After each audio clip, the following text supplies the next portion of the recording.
حزب اللہ نے اسرائیل کو خبردار کر دیا ہے۔ حزب اللہ کے سربراہ نعیم قاسم نے ٹیلی ویژن پر خطاب کرتے ہوئے اسرائیل کو دھمکی دی کہ اگر اسرائیل لبنان پر حملہ کرے گا تو لبنان بھی اسرائیل کو نشانہ بنائے گا۔ ان کا کہنا تھا کہ لبنان کی فوج اور عوام خود کا دفاع کرنے کے لیے تیار ہیں۔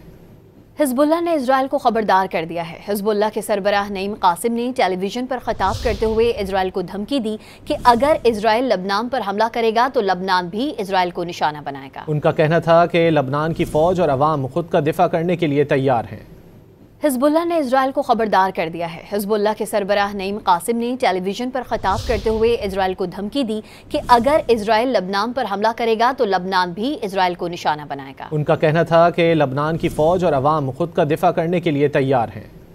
حزب اللہ نے اسرائیل کو خبردار کر دیا ہے۔ حزب اللہ کے سربراہ نعیم قاسم نے ٹیلی ویژن پر خطاب کرتے ہوئے اسرائیل کو دھمکی دی کہ اگر اسرائیل لبنان پر حملہ کرے گا تو لبنان بھی اسرائیل کو نشانہ بنائے گا۔ ان کا کہنا تھا کہ لبنان کی فوج اور عوام خود کا دفاع کرنے کے لیے تیار ہیں۔